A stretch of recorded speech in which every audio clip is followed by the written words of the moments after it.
आवाज उठाई तो जिन लोगों ने ये फैसला कराया था वो सब लोग कहने लगे आचार्य प्रमोद कृष्णम तो बीजेपी में जा रहे हैं। क्या सच बोलना भाजपा में जाना है? क्या कांग्रेस में रहने का मतलब ये है कि जो सनातन को गाली दे रहे हैं हम कान बंद करके उन्हें सुने जाएं? देखिए, भारत की कल्पना नहीं की जा सकती है सनातन के बिना, नाविका जी। और कांग्रेस पार्टी सनातन के विरोधियों के साथ खड़ी है, ये तो सोचना भी पाप है। ए.के. एंटोनी तो आचार्य प्रमोद कृष्णम नहीं है। ए.के. एंटोनी साहब ने एक रिपोर्ट दी थी, उन्होंने कहा था कि कांग्रेस की छवि हिंदू विरोधी बनती जा रही है। उस पर आज तक कोई फैसला नहीं लिया गया। और बड़ी मजेदार बात है कि जो लोग कभी चुनाव ना जीते, ना जीतने की उम्मीद, ना चुनाव लड़ना चाहते हैं, वो कांग्रेस में सारे फैसले करते हैं। वो बताते हैं कि मोदी कैसे हारेंगे, वो बताते हैं कांग्रेस में कौन चुनाव जीतेगा। तो ये सारी चीजें जो हैं ये मिलकर के, और मुझे एक बात और कहते हुए मुझे कोई झिझक नहीं है, ना मुझे कोई डर है कि इस देश ने कभी जातिवाद की राजनीति को एक्सेप्ट नहीं किया। अगर जातिवाद की राजनीति को एक्सेप्ट करता ये देश तो सबसे बड़ा नेता विश्वनाथ प्रताप सिंह को मानता। विश्वनाथ प्रताप सिंह जब मंडल लाए थे तो देश में जातिवाद का एक जहर फैल गया था, आग लग गई थी। आज विश्वनाथ प्रताप सिंह की समाधि कहां है किसी को नहीं पता। अगर जातिवाद की राजनीति को ये देश की जनता पसंद करती तो विश्वनाथ प्रताप सिंह आइकॉन होते इस देश के। सुनिए, बस 10 सेकंड और दीजिएगा। देश की जनता में ये मैसेज गया कि हिंदू धर्म को डिवाइड करने के लिए, हिंदू धर्म को स्प्लिट करने के लिए, हिंदू धर्म के खंड खंड करने के लिए हम जातिवाद की राजनीति पर उतर आए। जबकि राजीव गांधी इस देश के बहुत बड़े नेता थे। राजीव गांधी जी का 6 सितंबर 1990 का पार्लियामेंट में भाषण सुनिए। उन्होंने कहा था कि हम कभी जातिवाद की राजनीति नहीं करते, हम ना करेंगे। तो कांग्रेस पार्टी राजीव गांधी के रास्ते से विमुख हो गई। कांग्रेस पार्टी महात्मा गांधी के रास्ते से विमुख हो गई। महात्मा गांधी की हर सभा की शुरुआत होती थी रघुपति राघव राजा राम पतित पावन सीताराम। तो जो कांग्रेस महात्मा गांधी के रास्ते पे चल के यहां तक आई, उस कांग्रेस को कुछ लोग वामपंथ और मार्क्स के रास्ते पे ले जा रहे हैं, उसका ये परिणाम है। And the ironic thing is that Acharya ji is talking about the DMK and the attack on Sanatan. And ironically, the VP Singh that he is talking about, his statue was recently unveiled in Tamil Nadu on Udayanidhi Stalin's birthday in the presence of Akhilesh Yadav. So here is the coming together of two pet bugbears of people within the Congress. Prahlad Joshi, Union Minister, is through with us now. Mr. Joshi, thanks very much for speaking to us here on Times Now. Your first reaction to the results so far, as of today, 3 out of 4. Naturally, I am very happy, and I am more happy about Rajasthan because I was in charge there, and people have totally rejected the Congress party. Congress party is always, people now once again people are convinced that Congress is for the bogus guarantee. Whatever guarantee they had promised in Himachal Pradesh and Karnataka, that people are able to understand that these people will give the bogus guarantee, come to power, then they start the appeasement, lawlessness. There is no law, there is no order. This situation was there in Rajasthan since I was there in more than 3-4 months in Rajasthan. I have personally witnessed it, and there was no safety to the woman, all these things. And apart from that, whatever the Modi ji has promised, guarantee पूरा होने का guarantee, जो माननीय प्रधानमंत्री जी ने कहा, उसको लोग राजस्थान के जनता बहुत अच्छी तरीके से स्वीकारा है। और जहाँ तक मेरा असेसमेंट है, मैं पहले भी बताया था, will minimum cross 124, 125. This is minimum figure, and will form a stable and able government in Rajasthan. Prahlad Joshi ji, Navika बोल रही हूँ और मैं पूछना चाह रही हूँ, आचार्य प्रमोद कृष्णम ने कहा कि ये सनातन का श्राप लगा है कांग्रेस पार्टी को, आप इससे सहमत हैं?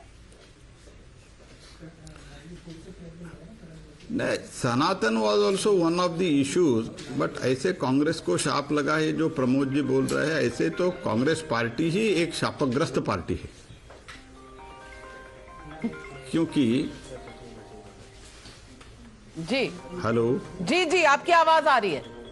हेलो जी, आपकी आवाज। कांग्रेस पार्टी का जो नेता है, ये कांग्रेस पार्टी का नेता का जो आपने बयान वगैरह सुने होंगे, जो भी वो प्रधानमंत्री जी को कहा था, पनौती, ये सब जो अपशब्द बोले थे, असभ्य भाषा प्रयोग किए थे, जनता इसके लिए भी उत्तर दिया है। और सनातन भी उसमें एक इशू है ही है, क्योंकि सनातन के बारे में जब उदयनिधि स्टालिन ने बोला, तब खरगे जी भी उसका खंडन नहीं किया, कोई भी इसका खंडन नहीं किया। और ये कांग्रेस पार्टी का जो प्रमुख नेता है Priyanka Kharge son who is minister, he supported that statement. So this is added to the insult to the injury to the people who believe in Sanatan Dharma. And apart from that, there are so many issues and more than positive vote also. Modi ji का जो central में government देखा है 10 बरस, और लोगों को लगा राज्य में भी डबल इंजन सरकार है तो मोदी जी के मार्गदर्शन में बहुत बढ़िया काम हो सकता है। I request you to be with us because Renuka Chaudhary, former union minister, also joining this broadcast. And Renuka Chaudhary, congratulations for the Congress's performance in Telangana. But what do you think is the reason for the rout of the Congress in the Hindi heartland? Many are saying your caste card hasn't worked, your religion card hasn't worked. Also, the fact that Rahul Gandhi's Bharat Jodo Yatra hasn't really worked in the Hindi heartland is something that the Congress will have to worry about.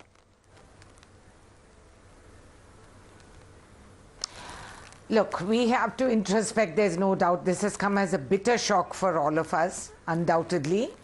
But I was just listening to the gentleman who was speaking and he's talking about Sanatan Dharma. I want to tell you, I am born into the Sanatan Dharma.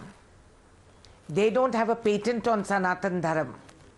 And to question our credentials in the Sanatan Dharma and say that we didn't condemn what Tamil Nadu said or somebody else said only shows their short vision, their tunnel vision. Well, and that's why they can't. It's not only him. Acharya Pramod Krishnam of the Congress is also saying the same thing. Ma'am, it's not just the BJP. Acharya Pramod Krishnam of the Congress party is also saying the same thing.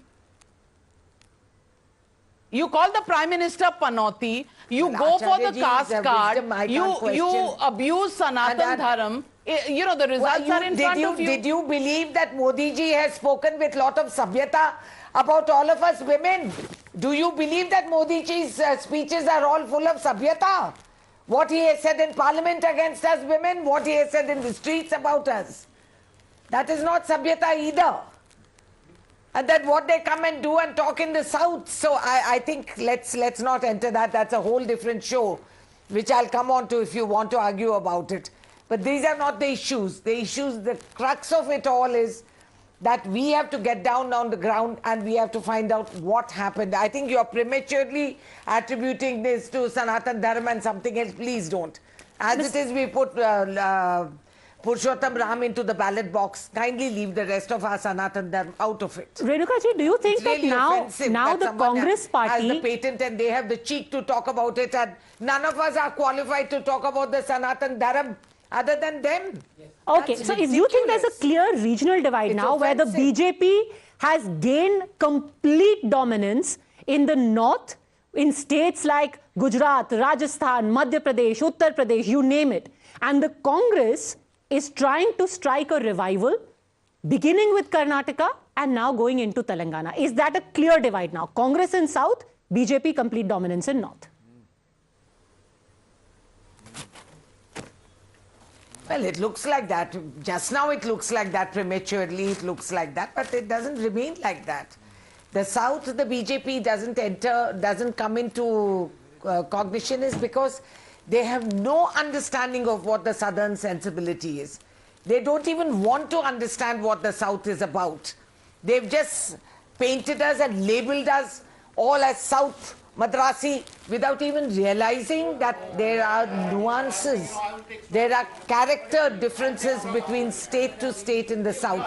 Okay, there are a lot of people reacting to what you're saying, ma'am. A lot of people.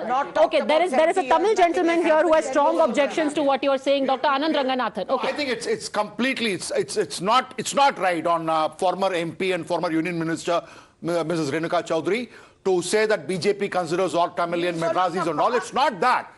BJP had ruled Karnataka twice, and more importantly, the anti-incumbency against BRS was sown by BJP. GHMC elections, by-elections, everything. Something happened where you could harvest on all the efforts put by BJP. Okay, let her respond. Yes.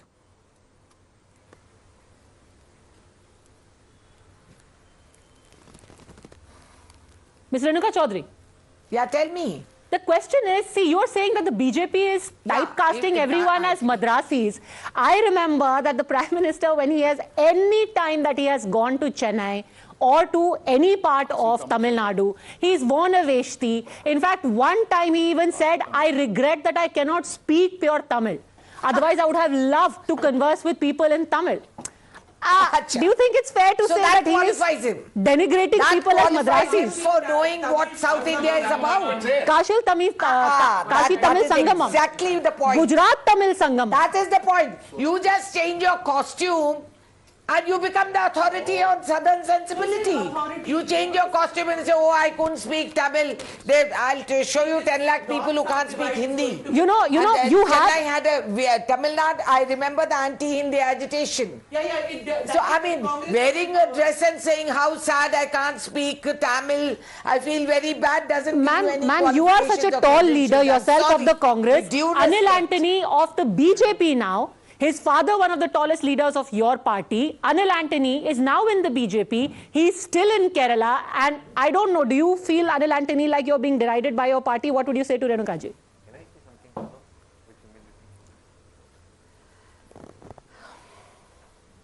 Comments, Renuka ji's comments I heard. These kind of comments of how, we do seriously think that the opposition is failing to understand how India is moving forward and how BJP is evolving. You tried to restrict us by saying that, oh, we are only a party in the north, etc. But you look at entire India, across North India, we are dominant. Across West India, from Gujarat to Goa to Maharashtra, again, we are dominant. You look at the northeastern regions, the eastern areas, again, every 7 of 8 northeastern states, we are right now in government. In states like Assam, in states like West Bengal, in states like Orissa, we are a very potent political force. And then we are expanding our presence in the south. So right now, even when you say, okay, we north versus south divide, you are actually not seeing the big picture. You are looking at 5-6 southern states where in Karnataka, Bharatiya Janata Party is a very legit political force. In Kerala, our vote share used to be 4% in 2009. Now it is 13-14%. Last time in Telangana, it was 7% vote share, 1 seat. Okay. This time we are touching double digits. So our footprint, we are already the world's largest political party. Our footprint is increasing everywhere. Okay, very quickly we'll go around the table. Dr. Ranganathan, then a final word from Renuka ji. Yes, Dr. Ranganathan. I respect Renuka ji a lot, but I feel like laughing like her inside. Because the facts of the matter are that, like Jess Deepak says, I am not a South Indian, I am an Indian from the South. I think let us get away from this North-South divide and analyze what are the reasons. And Renuka ji is castigating the BJP for bringing in Sanatan Dharma. I'm sorry, it is Tehseen and Acharya Pramod ji from the Congress. Let Renuka ji respond, then I'll come back. So when from the Congress they are saying Sanatan Dharma and trying to eradicate it, supporting those people were the reasons for this defeat, it's not the BJP that's saying it. Renuka Chaudhary.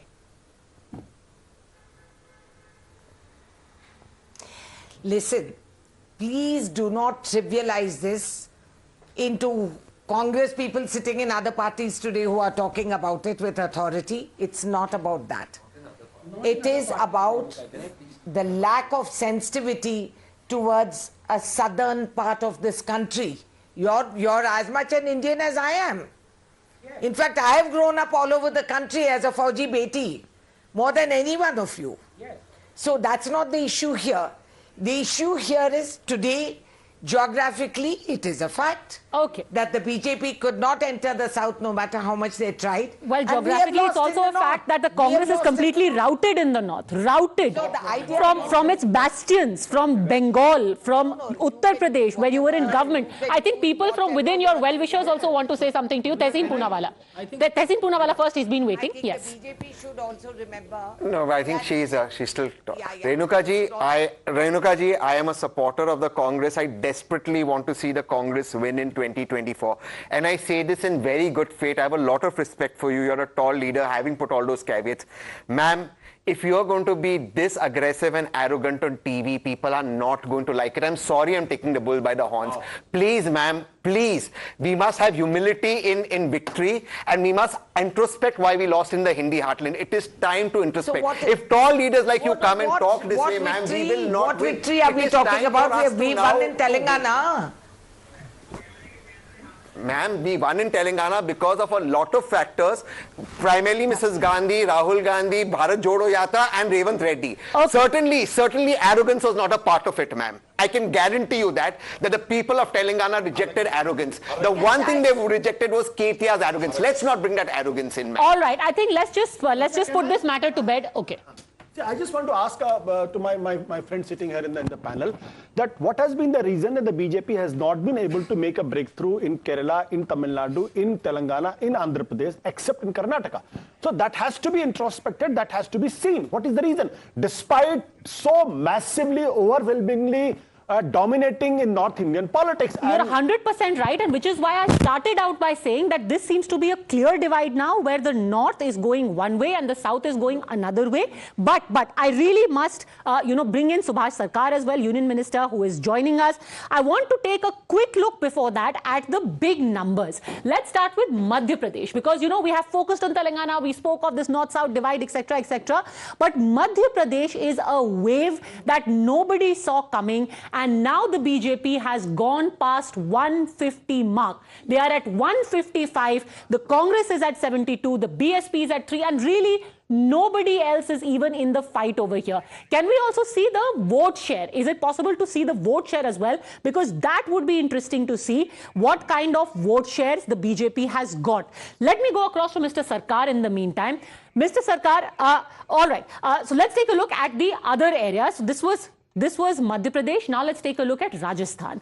In Rajasthan, out of 199 seats, the BJP is a comfortable 108. The numbers have more or less settled, and it's a 69 for the Congress, BSP at 2, RLP at 2, and this has been what could be the downfall of the Congress. Others, yes, there were problems within the BJP. They had got rebels, but so did the Congress. Did the BJP manage its rebellion better than the Congress did? Jitendra Singh ji, who is MOS at the Centre, Minister of State in the Prime Minister's office. Thanks very much, sir, for speaking to us.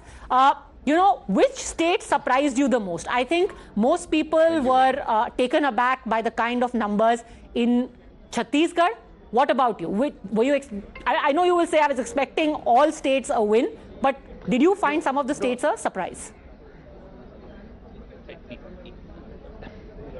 See, now as far as Rajasthan is concerned, for example, we were already quite sure, because to begin with, in the initial phases, there were certain apprehensions, but I myself was there in Rajasthan all this while, so we were quite confident that we were coming up very well. So also Madhya Pradesh. Chhattisgarh, we knew we would have our government, but yes, I agree. The tally has gone much higher, which means that there was a sense of support for Modi guarantee, which was not realized by the Congress party, and there was a huge amount of anti-incumbency as well. I think if you ask me surprise, I would rather put it the other way. Surprise for reasons very strange is Telangana. Though we knew we would not be forming a government, but we would be proving our following over there. Now we are already 10 seats over there, and our vote share has increased. And if you recall the kind of rallies which were organized for Prime Minister Modi, and the road shows by Prime Minister Modi, the kind of response that he received from the people of state, despite the constraints of language and all the other things, and the legacy also being of a not a very compatible nature as far as the Bharatiya Janata Party is concerned. I think it's tremendous. We've come up there and made inroads in Telangana, and that is also, I think, also brings to evidence another fact, that Modi is one one name, which I think, unlike most of the prime ministers in the past, which unites India in a single chord: north, south, east, west, northeast, and regardless of caste, creed, culture, or language. That is something that is a very pleasant surprise coming for Bharatiya Janata Party from Telangana. Mr. Singh, I want to ask you, the BJP today is saying that in Telangana it's an anti-BRS vote and not so much a pro-Congress. Don't you think you're being uncharitable to the Congress, which has managed to bounce to around 70 seats? It came from nowhere 5 years ago, 2 years ago, even 1 year ago, nobody had given them a fighting chance. They have bounced to over 70 seats. Why do you say this is not pro-Congress? No, I think this precisely is the reason. The kind of, if they have bounced back, maybe they have not bounced back on their own, they have been pushed to be bounced back. And there was a huge amount of anti-incumbency in Telangana, which was very, very apparent, very visible. Even friends like you had been mentioning it from time to time, and it was very much there in Telangana. So the benefit, of course, had to be sought by one of the other parties. The alternative has emerged in the form of Congress. Though we were there in the running, we have done very well. But as I said, we have some legacy issues. In spite of that, we have done tremendously well, and that has also given a kind of confidence that we have the capacity to make inroads into that state, or in fact all over South. And the manner in which the Prime Minister Modi has been received over there is much the same as in any other part of the country, even in the central India states. I want to ask that, I think, is a huge difference about how Bharatiya Janata Party. Yeah, I want to ask you one final question, sir. You were in Rajasthan, you campaigned across Rajasthan. 3 main themes that we picked up from the BJP. Most people seem to be saying, ये तो एक issueless election है, कोई एक चीज जो है बड़ा मुद्दा नहीं बना रही है BJP. You spoke of Lal Diary also, you spoke of महिलाओं के खिलाफ अत्याचार also. But 3 main things came across. One was appeasement or तुष्टीकरण, second was corruption, and the third was crimes against women. In your assessment, finally, which one stuck? Which one benefited you? No, but to add to what you said, of course, all these 3 factors were there. But I think the other factor, which I was also mentioning in the course of the campaign over there, is that people in heart of hearts, without saying in so many words, were actually realizing the benefits of what we refer to as a double-engine Sarkar. Often this phrase or this expression is sometimes taken with a tongue in cheek, but actually it has a meaning. And when people in Rajasthan saw the difference in comparison to the neighboring states like Uttar Pradesh, Madhya Pradesh, Gujarat, the manner in which the Modi schemes, whether it was the PM Swanidhi Yojana, whether it was the Ayushman, whether it was the Vishwakarma, all sorts of schemes, targeting such sections of society which had never been cared by the earlier governments, had been transformed and translated on the ground. But not so in Rajasthan. So people could realize that we have not received the kind of benefit which we could have received if we had a government which is compatible with the Modi government in the center. So that was a factor very hugely weighing on the mind of a common man. Because today is the age of Tark, Tathya and Tulna. So the young voter especially, he understands the facts and he has the capacity to draw the comparisons. Okay, Mr. Jitendra Singh, thank you very much for speaking to us. Subhash Sarkar also joining us now, Union Minister. Thank you very much, sir. I think there are a lot of people here. They have questions for the BJP, for the people who are a part of the campaign. Let's go around the table. Yes, Jaimrukh. We were talking about vote shares, right? Something very interesting had happened. During the exit polls and course of the opinion polls, the 2 states which are really thought to be clear about, Rajasthan and Telangana, they are the ones who were actually given the narrowest vote share differences. In Rajasthan, the difference between BJP and Congress is 2%. In Telangana, the difference between Congress and BRS is 2%. The states which are supposed to be uncallable, sort of difficult for pollsters, have actually given the clearest vote share differences. Chhattisgarh has 4%, which is the highest between the Congress and the BJP in any assembly election. Which just goes to show that sometimes people and voters in this country just take you for a ride. They throw a surprise at you, which you are never... Even in Madhya Pradesh, the vote share gap between the BJP and Congress is 8%. I mean, it doesn't seem something. I think what has actually happened is that the voters have decided how to take pollsters for a ride. They are like, हम vote कुछ डालेंगे, आपको बताएंगे वो जो आपका मन हो. But like Mr. Sarkar is there, questions for Mr. Sarkar. I want to start by asking you, sir. Your MOS education, there were a lot of issues, especially on the education front, which were especially in places like Rajasthan. You had those issues in Telangana. First up, tell us your impression of the results that we have seen today. Yes, the people of these three states have given a clear mandate that this government, when in the double engine government performs well, whenever they have observed the neighboring states like Uttar Pradesh, Madhya Pradesh, and their development and all implementation of the central government schemes have been done very well. And people have observed how fine, without any corruption, the central government is running. The people have given a clear mandate under the leadership of Narendra Modi, led BJP. The great thing now is, Smita, that there are the era of hung assemblies, thankfully, is behind us. What would you say to Mr. Sarkar? Questions? I'm quite surprised, that in all four states, one had thought that one or two states, but in all four states, it's been a clear mandate, and that mandate has been a silent vote, which is why I think it is not just the pollsters, it's also the media which was reporting out there didn't really gauge that there was barring Telangana, where there was very palpable anger against the BRS. It's a three-way, palpable anger maybe, but it was a three-way contest, which is very hard to predict. But even that palpable anger, BJP probably misled. That's why 6 months back, they bazi chhod gaye. Otherwise, they were giving a good fight. So they probably did not see that the anger against BRS was strong enough for them to occupy that vacuum. And Congress moved in. Exactly where the hope is for 2024 for the BJP. They are always looking for a master stroke, even if they are not getting...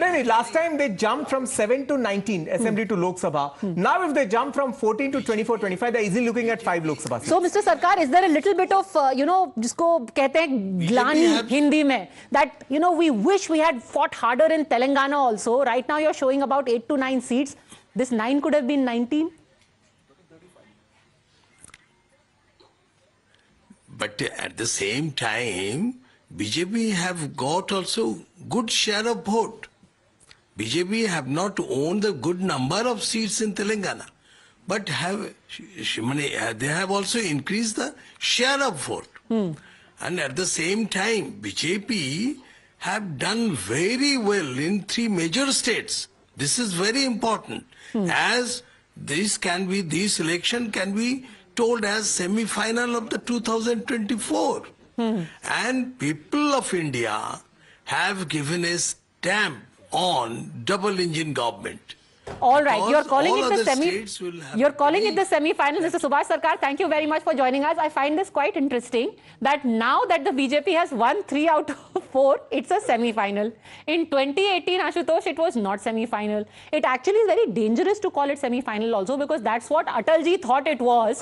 And he called for early elections, and look what happened in the final. In 2003, he was Prime Minister. In 2013, BJP won all 3 states and also won the parliamentary elections. So we go back in 2004 and always say the BJP won all 3 states, but BJP lost in 2004. So there are all permutations and combinations. And combination is there. It's the other logic. 13 onwards, it's the other logic. The fact is, I think over the years, people have realized to make a distinction or demarcation between state elections and choosing for Modi. Let me say that. On the same day, they voted for BJP in Lok Sabha, but in the same assembly constituency, they voted for BJP. 100% across the states that I will have travelled, people very clearly say, Delhi में केजरीवाल, वहां पे मोदी, इधर पे केसीआर, उधर पे वो, यहाँ पे राहुल गांधी, उधर पे वो. यहाँ पे असद भाई, MP के लिए Rahul Gandhi. So they are very clear in their heads who is going to be their choice in the Lok Sabha. That's the maturity, even maturity while they of India. And added to it that the pollsters are not getting it right, so they're even now keeping their vote secret. Is that how you see the trend? No, but I think a point to make to Sheen is that in Chhattisgarh, it was a silent vote means, most pollsters, one second, Jay. Most pollsters, when we ask the first question, who is forming the government? Baghel is forming the government. But when you stop at that, you will say that Congress is going to sweep the election. But when you dig deeper, are you satisfied with your MLA? What are the issues which you're facing? Are you going to vote for the same MLA?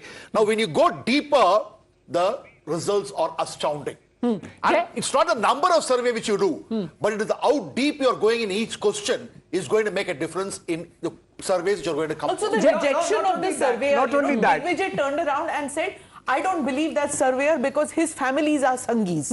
This is what happens. You know, when you start saying कि surveyor जो है, जो media वाला है, वो संघी है, वो गोदी है, you don't want to face facts. एक चीज, जो सर्वे कंपनी का ओनर है, वो किसी भी परिवार से हो, वो थोड़ी ना खुद ग्राउंड पे जाता है, वो तो बेचारे. Let's not now start doing a post-mortem of the surveys and the exit polls. When I wear the hat of a surveyor, I'm a surveyor. Obviously, when I'm a cephalogist, I'm a cephalogist. You are but not in the going studio, to predict what the people say. I think just a second before Jay comes in on this, I want to just quickly take you through the numbers again. And it is at 1 o'clock that we are going to turn our focus again to Chhattisgarh. Because Chhattisgarh is also giving out some messages. The numbers, we will see deep down the seats that Madhav and Jay will take us through of Chhattisgarh, how the regions have voted. So Chhattisgarh and MP are, I think, the big story of the day, as well as Telangana. But the numbers as they stand right now, the first number that we have is from Chhattisgarh, where the BJP is a very clear in the lead over here. You are well past the halfway mark at 53. The Congress is at 36. And really, there is nobody else in the race. Increasingly, it's a bipolar contest. This is as far as Chhattisgarh is concerned. The next state that we are going to take a look at is Madhya Pradesh. In Madhya Pradesh, out of 230, where do all parties stand? The vote share here. Now, this is the interesting story. The vote share in Madhya Pradesh, BJP is at 47% and the Congress is at 40%. Madhya Pradesh last time around as well, the BJP was ahead in terms of votes, but only 1% vote difference. No, however, in terms of latest update, this is about 8.5%, this difference. But still, to say that, last time they were 1% ahead, Absolutely. they have actually gained on their vote share, not just on their seat share. So that is a big story for the BJP in Madhya Pradesh. The other big story here is that 6%, almost 6.5% votes have gone to the others in Madhya Pradesh as well. This is how it has translated into seats. BJP a comfortable 162 and the Congress is at 66. Whoever takes, the post-mortem of this one will be a long one. It will be a very interesting one. Who crafted this win in Madhya Pradesh that nobody was expecting? We are taking a very quick break at this point, but we'll be back on the other side with a closer look at the Chhattisgarh seats, perhaps some of the biggest upsets. You've got ministers, sitting ministers in the Bhupesh Baghel government who are trailing by wide margins. People who were known as almost, the lord of all that they survey, but not anymore. Quick break, back in a minute, don't go anywhere.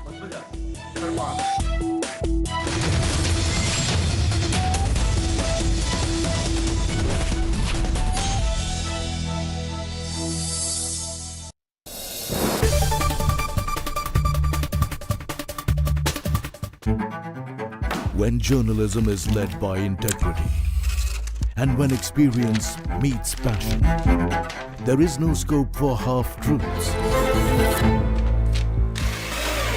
When the noise drowns out the truth and many lose sight of what is the real issue.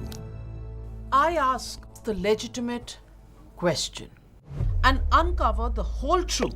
Don't tax the poor people who are using petrol, diesel to go to work or to send their children to school. I give you the complete picture in black and white, not a colored opinion, facts that help you form your opinion. The News Hour at 9. Weeknights at 9, only on Times Now.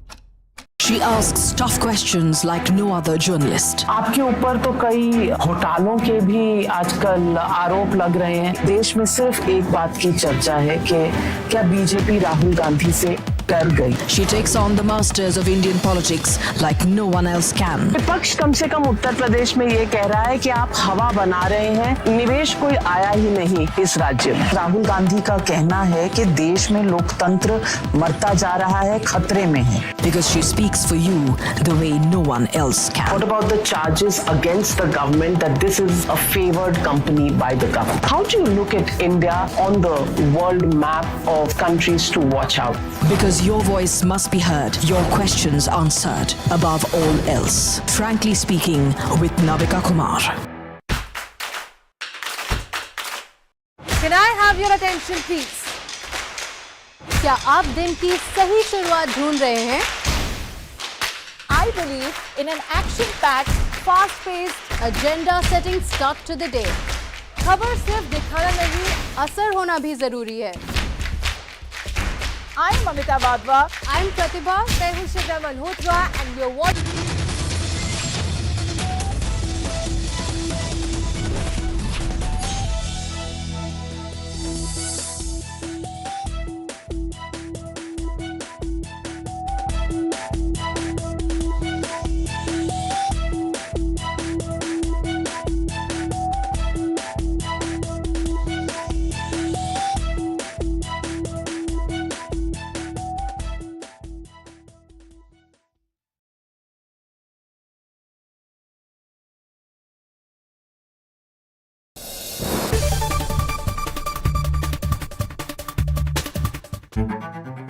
When journalism is led by integrity and when experience meets passion, there is no scope for half-truths.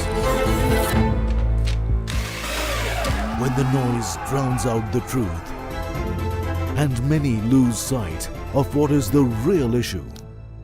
I ask the legitimate question and uncover the whole truth. Don't tax the poor people who are using petrol, diesel to go to work or to send their children to school. I give you the complete picture in black and white, not a colored opinion, facts that help you form your opinion. The News Hour at 9. Weeknights at 9, only on Times Now. She asks tough questions like no other journalist. आपके ऊपर तो कई घोटालों के भी आजकल आरोप लग रहे हैं। देश में सिर्फ एक बात की चर्चा है कि क्या बीजेपी राहुल गांधी से डर गई। She takes on the masters of Indian politics like no one else can. विपक्ष कम से कम उत्तर प्रदेश में ये कह रहा है कि आप हवा बना रहे हैं, निवेश कोई आया ही नहीं इस राज्य में। राहुल गांधी का कहना है कि देश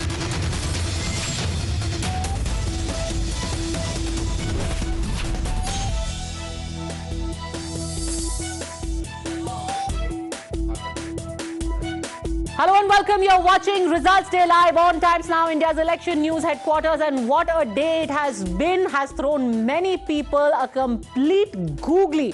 States like Telangana, like Rajasthan, even Madhya Pradesh, the difference between the BJP and the Congress in their tally, and of course Chhattisgarh, which nobody saw that wave coming, and that's the focus of our show right now. How do you decode the results of Chhattisgarh? Let's take a look first at the big numbers from the state, where the BJP is at 52, the Congress is at 38, and there is no one else really in the game and at all. Is fluctuating between 52 and 55.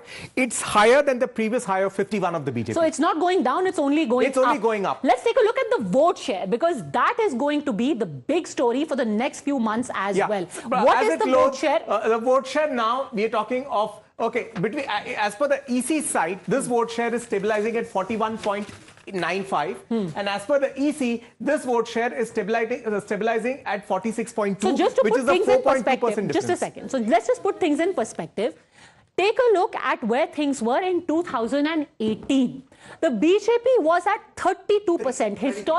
Historically, the difference between the two main parties used to be about 2% in this state. Then in 2018, it was a massive sweep. After 15 years in government, the BJP was swept out. They were at 33% actually, and the Congress was at 43, which means the difference was 10%. Cut to 2023, where from 32%, the BJP has gained to 47. Even if we take EC's number of 46, it's a huge 13% swing in favor of the BJP. 13% swing, and the gap now has turned reverse. From 10% BJP lagging behind the Congress, they are now 6%. 4% ahead of the Congress. According to this data, it is 6% ahead of the Congress. One thing I want to also point out is that the other parties, which had a 20% vote share last time, are increasingly being relegated. This, remember, is the state where many tribal parties, you also have a Christian party, Isa party, if I'm not mistaken, which has been floated. So the Christians are putting up... And there was one Hamar Raj party, which is again a group of the tribals. Which is tribals. So you have Hamar Raj party of the tribals. You have got the Janta Congress of Ajit Jogi. And then you have got one party where only Christians have been fielded, and yet their vote share has reduced. The Janta Congress of the Jogi is the real X factor. It's almost vanished, and most of it seems to have gone here. So what are the takeaways? Let's take a look at the big takeaways of this Chhattisgarh result. The number one issue which is clear is that the BJP has a clear lead in tribal areas. Absolutely. There is a concerted push by the party. Let's go quickly through the takeaways, because then we want to take a look at the seats. Can we be a little quicker, please?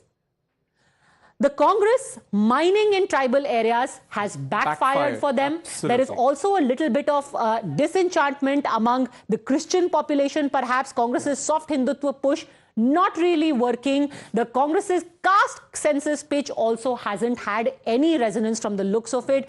It has slipped in the OBC belt of central region as well. Durg, Raipur, all these areas not really making much of a dent. Now it's over to Madhav and Jay for a closer look at the seats in Chhattisgarh and what they are telling us. First, region-wise, we'll go to the spectrum in just a minute, but let's quickly go to this region-wise, because this is very interesting to see. What we have here is the central region. This is the central region we are talking about. Look at the gains. This number, of course, still fluctuating. BJP retaining 8, gaining 27. Congress gaining only 11, retaining 19. So look at this entire region. This is totally the number of gains that the BJP has made. And in terms of the entire chunk of this region, it's perhaps a maximum. So 35 is a number for the BJP over here. Congress at 30 behind BJP. So gains made over here have made more than half of it. And this area was predominantly with the Congress earlier. Now to switch sides to the BJP. Let's move to the northern part of the state. We were talking about how it has been completely painted saffron. That's pretty much what we're seeing here. Here, look at the gains. The Congress has gained 0, the BJP has gained 10 in the northern part of Chhattisgarh. That's the pattern in the tribal area as well that we were discussing, and a similar pattern in the tribal region of the southern part of the state, where in Bastar, again we see 7 gains of the BJP, Congress gaining 0 over here, only managing to retain those 4. So that's the pattern over here, and the zebra crossing pattern that we had seen here in the morning, Jay, now that's solidifying into a different kind of a trend. Take us through where the strongholds are. Now, this is it. On the left-hand side of your spectrum here, you have the BJP strongholds. I hope the camera is just coming in on top here.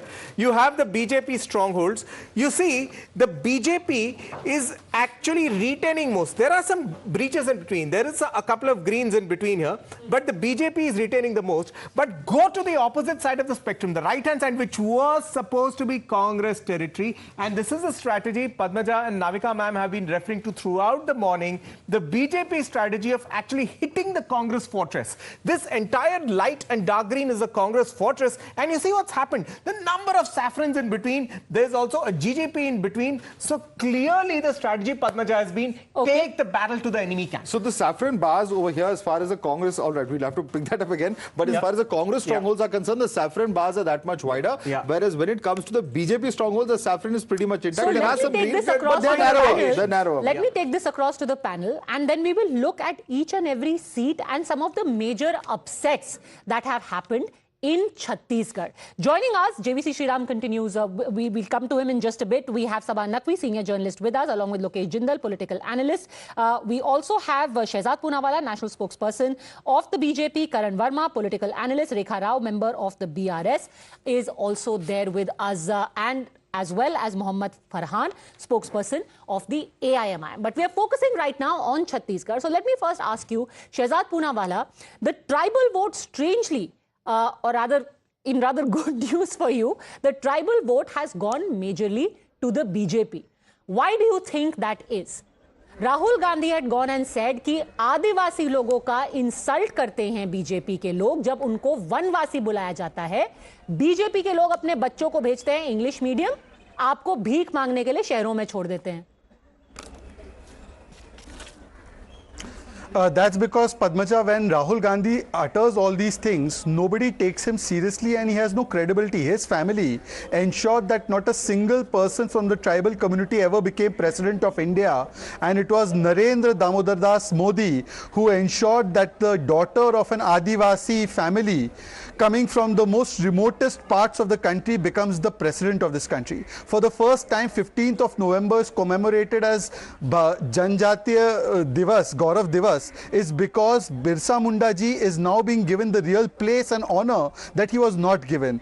It is for the first time that the ST budgets have been increased. It is for the first time that the ST community are getting a share in the local mining fund that is generated locally. It is the first time that the ST community has developed and got so many benefits, whether it's the schemes that Prime Minister Modi has started, the Ujwala, Pakka Awas, Mudra Yojana, Nal Se Jal, Ghar or Shauchalaya Yojana, all of them have a substantial chunk going to the ST community, and therefore it is Modi ki guarantee, performance and delivery versus Rahul ki nautanki, and any day people prefer Modi ki guarantee, not Rahul ki nautanki.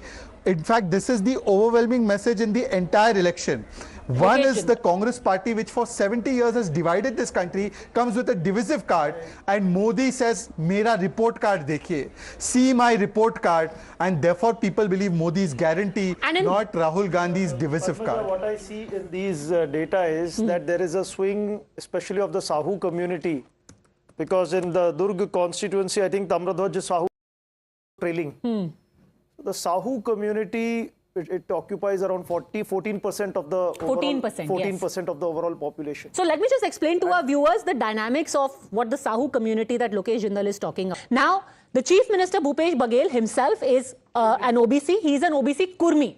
The Sahus are also OBCs, but they are at odds with the Kurmis. They feel they haven't got enough representation. So what the BJP did is that they changed their state president to a Sahu candidate, Arun Sahu, and Tamardhwaj Sahu, who is also in the Baghel ministry, is not, his community feels that he's not being given enough importance. So has the Sahu 14% vote shifted away, that OBC? But then why did you do it to the Sahus? You're supposed to be the ultimate OBC party. आप खुद ही analysis कर रहे हो कि भाई OBCs बहुत नाराज है. I want to just make certain points clear that the messaging to the community was something where we were not able to deliver the message completely, because the policies were never of any form of a neglect towards the community. In fact, Baghel Saab's policy were very much in line to the needs and the demands of the community. And sending the message, reaching out to the voter, that was something where things could have been worked upon and this outcome would not have. Okay, very quickly, Shehzad Poonawala, respond to that. Can we also take a look at these two seats specifically, the Sahu seats and that of Arun Sahu and Tamardhwaj Sahu in particular? But Shehzad Poonawala, respond in the meantime. You know, Padmaja, of all the fake promises that the Congress made and then betrayed subsequently, the biggest losers in that sense were the tribal community in Chhattisgarh, who were made many promises, whether it's food parks in their district, whether it's the Mahatari Yojana and other Yojanas, but none of them were delivering on the ground.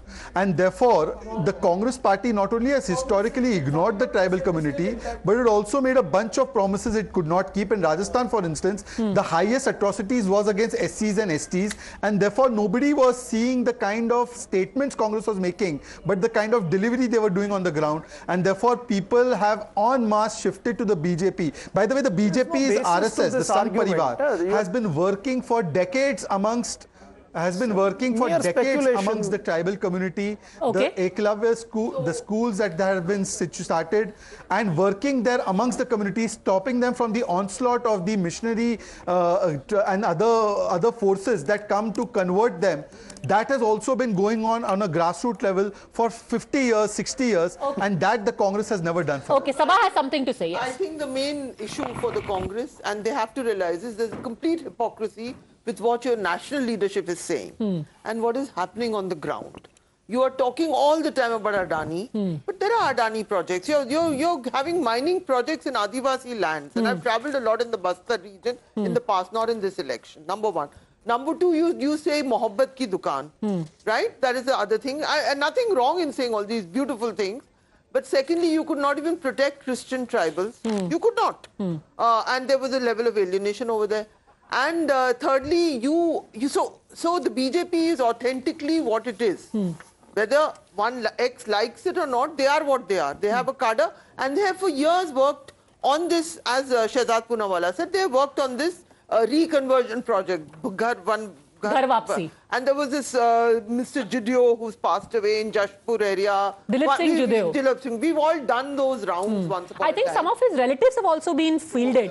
Two of his relatives have been fielded. Another is trailing by another odd set. So they are very loyal to their core beliefs. So the logic, the point I'm making is that at the same time, you have this huge media outreach by Bhupesh Baghel. And the truth is that the BJP is not with clarity putting a face forward. So you have this, but what is the Congress actually? At the top level, you have this beautiful conversation about free of dirty capital, nothing. And at the ground, you're doing mining in the tribal areas. You're not protecting vulnerable people. So in that case, then the lies catch up with you. Okay, can we? Yes. Statistics. In fact, Jack can come in on this particular graphic. Just look at this. This is the urban agglomerates. No surprises that BJP is ahead of Congress there at 12. But rural areas, 41 BJP, 34 Congress. The Pathalgadi cluster, 13 BJP, 1 for Congress. Paddy growing area, 16, 17, almost even Stevens there. Core tribal once again, and this is very important, 20 for BJP, 5 for Congress here, and in Dandakarinya cluster, 8 BJP, 4 Congress. So the clear pattern of the tribal voter shifting is quite evident here. This Pathalgadi cluster is a cluster where, actually the tribals were demanding a lot of autonomy. That's a movement going on for the last 7 years. Look at this, the most important. The Congress's, Padmaja, the biggest USP of the Baghel government was the MSP on paddy and the bonus. Yet there, the and BJP... the farm loan waiver. They said कि हम फिर से आपके 50,000 रुपए के loan सारे माफ कर देंगे. And in this paddy growing belt, the Congress has just got a 1 seat edge. Of the 33, the Congress is 17, the BJP is 16. So even that, what was perceived to be a big edge by the Congress, their great welfare and agrarian economics, the BJP seems to have given them a very good fight over there. But do you have some of those specific seats that we were talking about? Yeah, I checked the seat of Tamdadhit Swahu. He's trailing by 16,000 votes. He's trailing by 16,000 votes. Wow. Can I make one more point which I would like to make? 1 second. This state, Chhattisgarh and Jharkhand, were both created in the name of tribals, right? Jharkhand has a 26% tribal population and Chhattisgarh is 32%. Jharkhand has had tribal leadership both from the BJP and the JMM.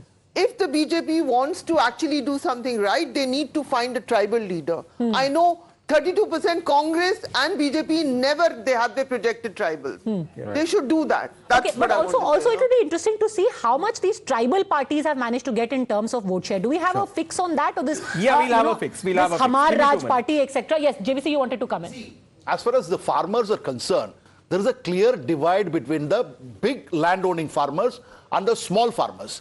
The big landowning farmers have got benefited from Baghel government. That is a loan waiver. The small and marginalized farmers have got nothing. Because when we went and talked to them, they said it is those big farmers who have taken those loans and they have been given waiver and we have not been given anything. As a result of which, that is the reason why Jay says, even in agriculture or rice paddy growing area, the BJP is taking a lead because it is a large farmers going with Congress. The small marginalized farmers are going with the BJP, and the women, all Chhattisgarh, that thing of 12,000 rupees is going in favor of BJP because 50 lakh guarantee cards have been given. You know, now and that works. Padmaja, about the smaller parties, all the tribal parties put together don't exceed 5.4% of the vote. That's the top. So actually the tribal vote also, despite the existence of these parties, has gone to the BJP, which is a very interesting signal. No, I think... Northern Chhattisgarh, these tribal parties come into picture. Okay, Karan Verma. And Padmaja, we forget the impact the beneficiary schemes have made. Modi's beneficiary schemes have percolated down, and when you see people getting their surgeries done, whether it's Ayushman Bharat, whether it's a gas connection, whether it's Kisan Samman Nidhi, it works. The tribals have gravitated towards development policies of the Prime Minister, and the Prime Minister has put himself on the line. He put his face on the line. So this is also a mandate for the Prime Minister, and look at Northern Chhattisgarh. It was considered to be Congress's stronghold. They've been wiped off from there, courtesy this gravitation of the tribals towards the BJP. Also the Mahadev scam, that also dented. Narayanpur constituency is a classic example of the tribals moving towards the BJP, which is in Bastar region. Because there, the Vishwasis and the original tribals, there have been a conflict for the last 2 years. Even burial grounds were not clearly, given to those people. So as a result of which, they have been trying to talk to the collector. Oh, I've got an interesting this thing. I was checking the Kavardha seat, which is where Vijay Sharma. I was reading this piece about people talking about Kavardha, and which is where Akbar Bhai, son of Muhammad Rashid, who is the Congress minister, the only Muhammad Akbar, the Muslim MLA and minister, he is trailing by. There is 51,539 is Vijay Sharma, and Muhammad Akbar is at 39,195. Vijay Sharma, a lot of 12,000 ka margin, and very interestingly, the locals there were talking about how Vijay Sharma. So, you did not have a main face locally, but then you had in each assembly an individual. Like Vijay Sharma, I was hearing some people on TV say कि ये छत्तीसगढ़ का योगी है. Look at him, how he speaks. He went to jail. He's not taking any nonsense. Yeah, so when the Kavardha riots happened, Vijay Sharma was jailed. Subsequently taken out and fielded as a candidate. Shahzad Poonawala wants to come in on this. Padmaja, I have a point. Yeah, but just let him quickly come in, then I'll come to you. Yes. Padmaja, I want to just... Padmaja, one thing I must tell you, and I don't know if people will agree with me or not, that there are issues amongst various communities, the tribals, the OBCs, of course. They are all wanting to become part of the developmental mainstream. But the manner of them wanting to address this is not by portraying them as a militant identity that conflicts with the idea of Bharat itself, but rather they want to become the Labhartis in a larger stakeholder in the growth of the country. What Rahul Gandhi was proposing to them in his lingo and narrative, and not because he thinks for their benefit, only because he wanted to consolidate them as a vote bank, was to pit them against the others. That is not the kind of mindset people want. They don't want to be pitted against communities based on identity. They rather want a larger identity of becoming stakeholders, and that is the fundamental difference that the Congress party does not get after 60 years. They still think this divide and rule will work. They try to divide the tribals from the mainstream. They try to divide the OBC from the mainstream. People of the OBC and tribal work say, we want to become the part of the mainstream. These people want to divide them, and this approach is also something that is being rejected by the Congress. The Congress should today reflect on the kind of divisive politics it has played in these last 5 elections, narrative and campaign, and they should tell us that why are they continuing to play this divisive card. Lokesh Jindal, do you want to respond to that? But before you do that, I want to point out another very interesting seat. Remember I was saying earlier that a young man died in the communal violence and his father was fielded. That particular seat is Saja, and Ishwar Sahu, who doesn't have any political background, he was just plucked out of nowhere and fielded by the BJP, is right now leading with 21,673 votes, and Ravindra Chaubey of the Indian National Congress is at 20,217. So the margin is narrow, but that man, who is not a politician, he is not an MP, MLA, nothing, has been plucked out of nowhere, and people of Saja are saying, we are voting for him. See, Padmaja, in the 2013 elections, we had Congress having 40.3% of overall votes. And then we see the 2018, where we saw there was a swing. Is it clear? And in this swing, the Sahu vote, it went to others as well. Others was somewhere around 20%, 20.5%. And Congress was slight increase, 43.9. I would say 2 to 2.5%. Right now, if you look at the figure, the core voter of Congress is still intact. If you see, it's 41%. Okay. The core voter has. I'm sorry to interrupt you for just a second. I'm sorry to interrupt you. Gentlemen, we have the Telangana in charge. We have the Telangana BJP in charge. Prakash Javadekar joining us live. Mr. Javadekar, thank you very much for speaking to us. I want to, at the outset, congratulations, of course, but your thoughts on Telangana. Your vote share has increased, but the Prime Minister had said, ab ki baar BJP ki pehli baar sarkar.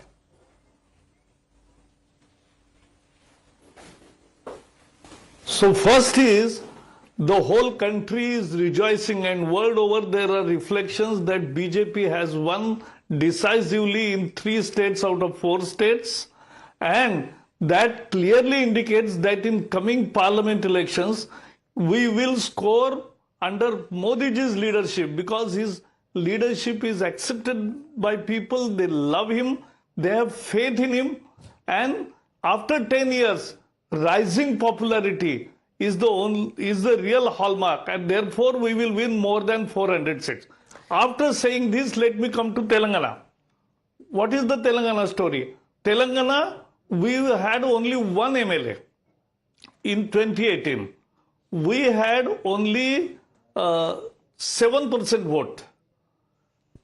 So I am very sure that ultimately when the votes final count will come, we may have increased by 3-fold.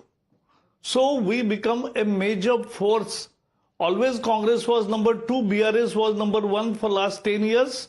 So this is not unnatural, because there was very much strong anti-incumbency. And we fought. Our president, Bandi Sanjay, had a yatra of 112 days. It created such an upsurge that there was an anti-incumbency. But only thing happened was that anti-incumbency benefit went to Congress. Why? So this is what has happened. BJP's vote and seats are increased. That is the real situation. And but why did that anti-incumbency go to the Congress? That is the million-dollar question, sir. No, that went because it was always number 2 party. They had 29% vote even last elections. It is not as if surprise has happened in one day. So we tried, and as Prime Minister said, yes, we are forming the government in next election in Telangana also. Because people now trust BJP, and people want good governance, like good government, like Modi like good government. So that is the real fact. In Telangana also, I stayed there for 3 months, and I have seen people angry on the ruling party, but at the same time, not happy with Congress. But what happened was, the things, because they had the base of votes more than, much more than us, that they got the benefit. That was the only story. Madhav. I'd just like to ask you one question, sir. The momentum that you had going last year with the JHMC polls, where you got nearly 1/3 of the seats and also successful in certain by-polls, what happened over the last 6 to 8 months? Somewhere did the BJP campaign lose steam? What exactly happened in your view? See, these are the things to be discussed after when we see it, because BJP is the only party which even thinks of what happened and analyze even after victories and naturally after defeats. So there is no issue. We are a thinking party, and we are a correct self-correction also we carry out, and therefore we are winning. We were nowhere in 84. We were just 2 MPs. Now we will have 402 MPs in 24. I want to ask, Mr. Bandi Sanjay be one of the factors, sir, just as a follow-up to that? Is that one of the factors in your view?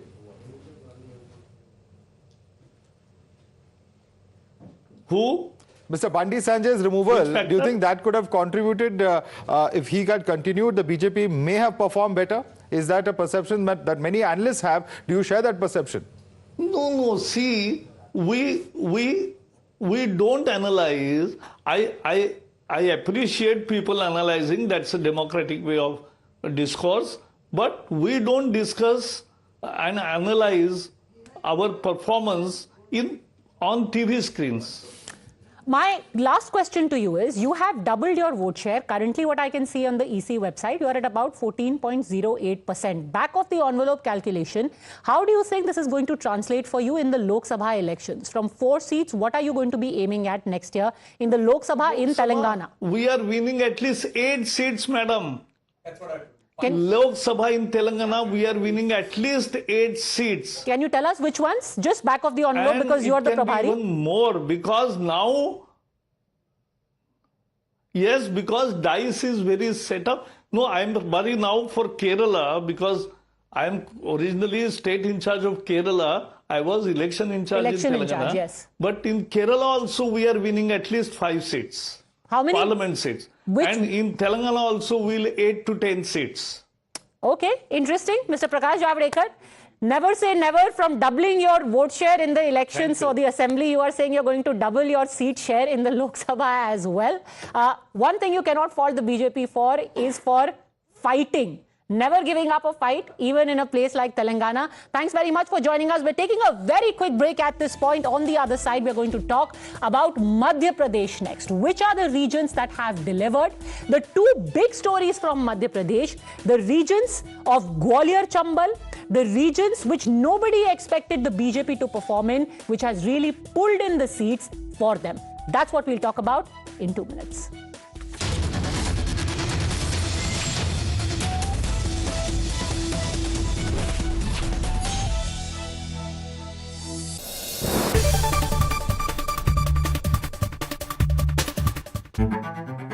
When journalism is led by integrity, and when experience meets passion, there is no scope for half-truths. When the noise drowns out the truth, and many lose sight of what is the real issue. I ask the legitimate question and uncover the whole truth. Don't tax the poor people who are using petrol, diesel to go to work or to send their children to school. I give you the complete picture in black and white. Not a colored opinion, facts that help you form your opinion. The News Hour at 9. Weeknights at 9. Only on Times Now. She asks tough questions like no other journalist. आपके ऊपर तो कई घोटालों के भी आजकल आरोप लग रहे हैं। देश में सिर्फ एक बात की चर्चा है कि क्या बीजेपी राहुल गांधी से डर गई। She takes on the masters of Indian politics like no one else can. विपक्ष कम से कम उत्तर प्रदेश में ये कह रहा है कि आप हवा बना रहे हैं, निवेश कोई आया ही नहीं इस राज्य में। राहुल गांधी का कहना है कि देश में लोकतंत्र मरता जा रहा है, खतरे में है। Because she speaks for you the way no one else can. What about the charges against the government that this is a favored company by the government? How do you look at India on the world map of countries to watch out? Because your voice must be heard, your questions answered, above all else. Frankly Speaking with Navika Kumar. Can I have your attention, please? क्या आप दिन की सही शुरुआत ढूंढ रहे हैं? I believe in an action-packed, fast-paced, agenda-setting start to the day. खबर सिर्फ दिखाना नहीं, असर होना भी जरूरी है. I'm Amita Wadhwa. I'm Pratibha. मैं हूँ शिवरा Malhotra and you're watching the Morning News Hour. Whenever news breaks, you will see us. Process it, analyze it, and broadcast it. After the spot reporters, we are the first responders. We are at the front line of every news event. We are situation analysts, raw, live, and unedited. Pure news.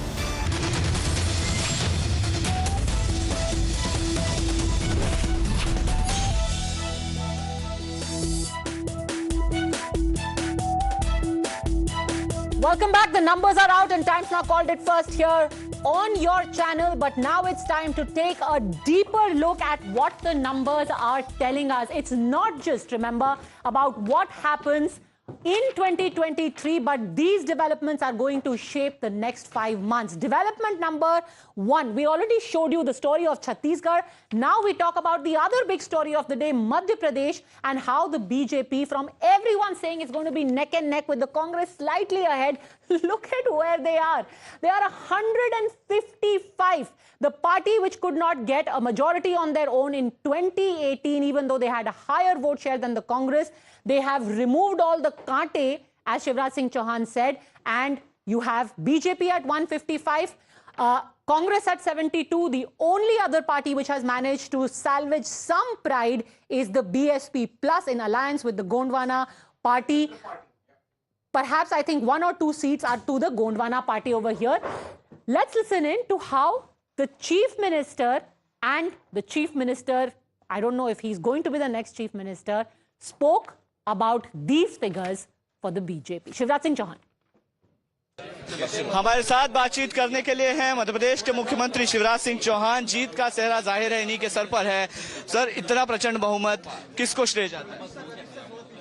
देखिए, प्रधानमंत्री जी के प्रति जनता के मन में प्रेम और विश्वास, उनकी गारंटी पे भरोसा जन जन के मन में है। वे डबल इंजन की सरकार के काम हमने यहाँ केंद्र सरकार की योजनाओं को ढंग से लागू किया और मध्य प्रदेश का अगर आप देखेंगे स्वरूप तो बदल के रख दिया मध्य प्रदेश को।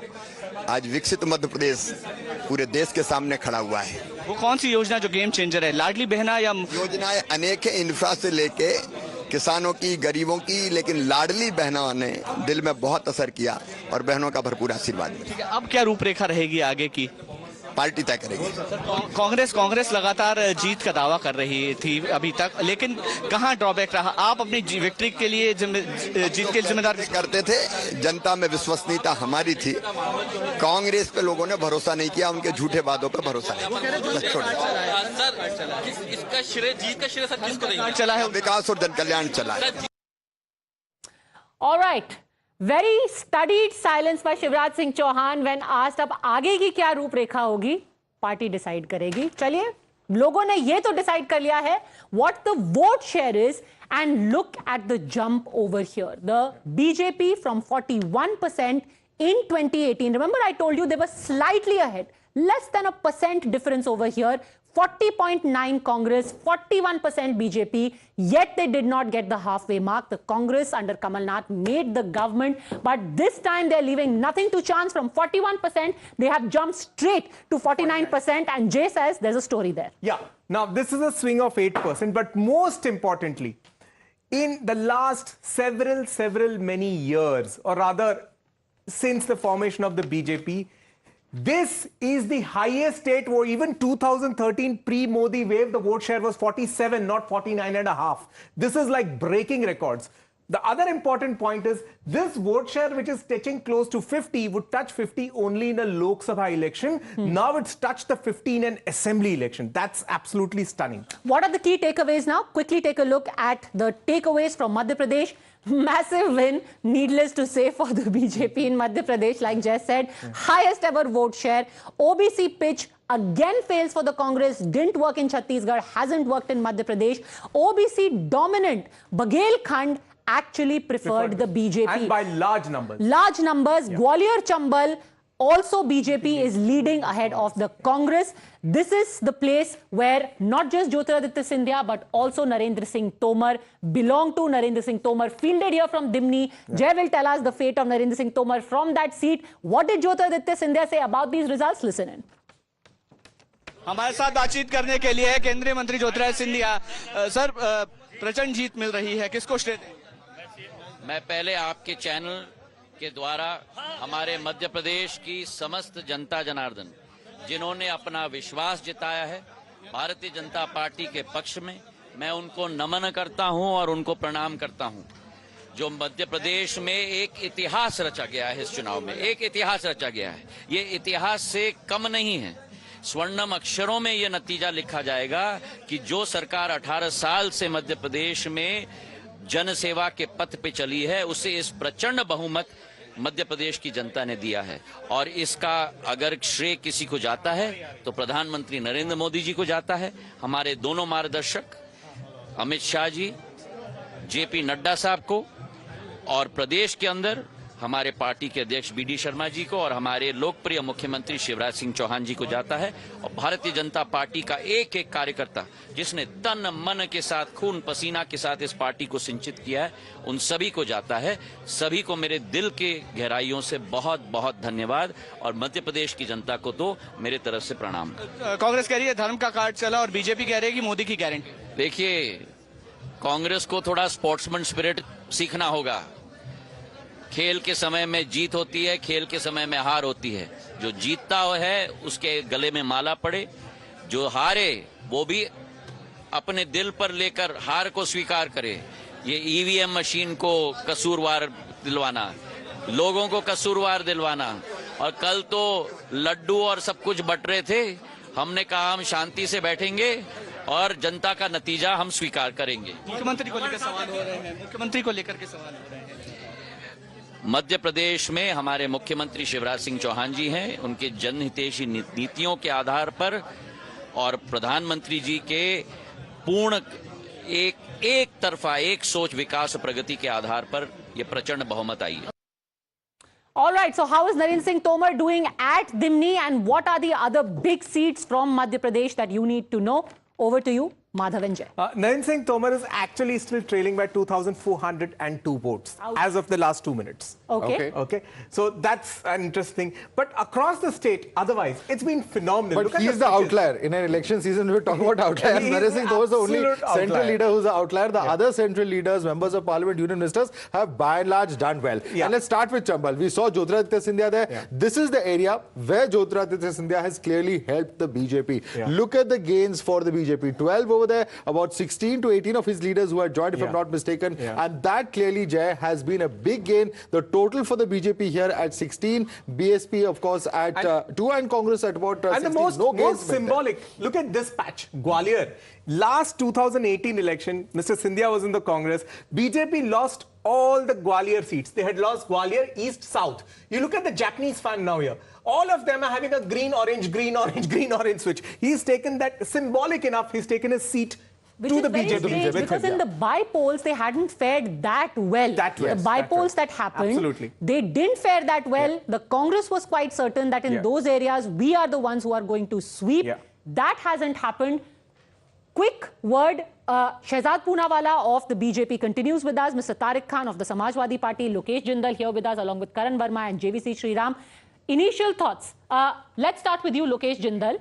You have the OBC and the tribal vote, from the looks of it, decisively moving away from the Congress. We just spoke of Chhattisgarh, same applies there. Now we speak of Madhya Pradesh, same applies there. Telangana Muslim vote is moving. Oh, it's moving towards you. My bad. Yes. Chalo, kuch to aapki taraf move ho raha hai. Yes. Padmaja, one very important aspect that I see over here is the party has to stop appointing people to take care of a particular section and reach and give them the responsibility to give the message to the voter base. The party will have to directly connect with the tribals, because up till now what has been happening is there are few who emerge as tribal leaders who take the responsibility of reaching out to the tribals, and then the entire responsibility is handed over to them. The party becomes least concerned about it. And this has backfired tremendously, and that is causing erosion, because if you look at the data, the core voter of Congress is still intact, and the others, they have shifted to BJP. So BJP has emerged successful in reaching out to those tribals who were previous, because see, Lokesh this Jindal, time abhi to pura din bhi khatam nahi hua hai, already you are no, already the point your is party. what is troubling. What is troubling is 140 villages they voted for the first time. 140 villages, Naxal affected villages, they voted for the first time in these elections. And these voters, they were very well reached out by BJP because they were from the Bastar region. Where Okay, hold on a second. Shehzad Poonawala, so is this, hold on a second, Shehzad Poonawala, is this then a failure? Lokesh Jindal said it's the failure of the Congress to be able to transmit the message more than the success of the BJP. You know, this is the problem कि ताउम्र कांग्रेस यही गलती करती रही, धूल चेहरे पर थी, कांग्रेस आईना साफ करती रही. Lokesh Jindal must understand that in Madhya Pradesh, all sections of society have seen a transformation in their lives. For 50 years, Madhya Pradesh was identified as a Bimaru state. Today, Madhya Pradesh has gone ahead on lot of indices, whether it's agricultural index, whether it's Arthvyavastha ka index, whether it's infrastructure ka index, and all of this has made difference in people's lives. Then when it comes to the card that they were trying to play, whether it's the tribals or the OBCs, who has actually helped transform their lives? It is Modi ji's Yojana. And if you analyze Modi ji's Yojana, every Yojana at the core of it has the Adivasi, has the OBC, has the Dalit Samaj, has the Shoshit Vanchit Samaj at the crux of it. And therefore they are being delivered these benefits, and there comes the Labharti Varg. This is the Jati that we cater to without making distinctions or without making them fight against each other.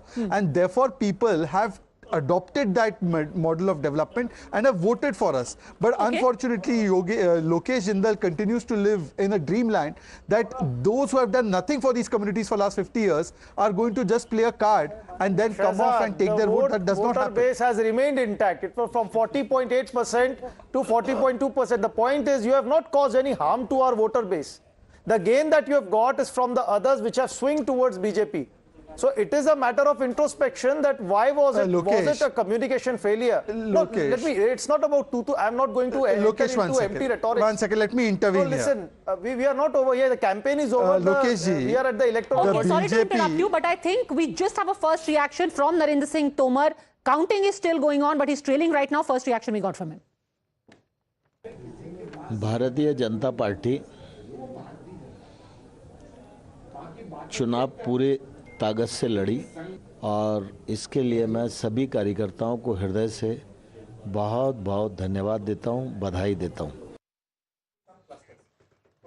All right, we're also going to be joined by Mr. Ravi Shankar Prasad in just a while from now. But I want to ask you, Mr. Tariq Khan of the Samajwadi Party, आपने इतने जोर शोर से 71 सीटों पे अपने candidates खड़े किए थे. अभी you have drawn a blank in Madhya Pradesh.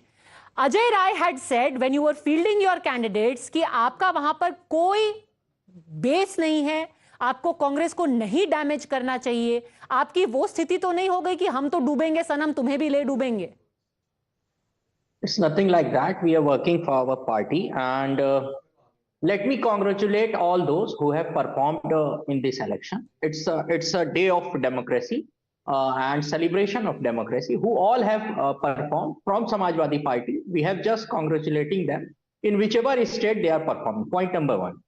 Number two. As of today, you have not performed anywhere. You have got 0 MLAs in all of elections today.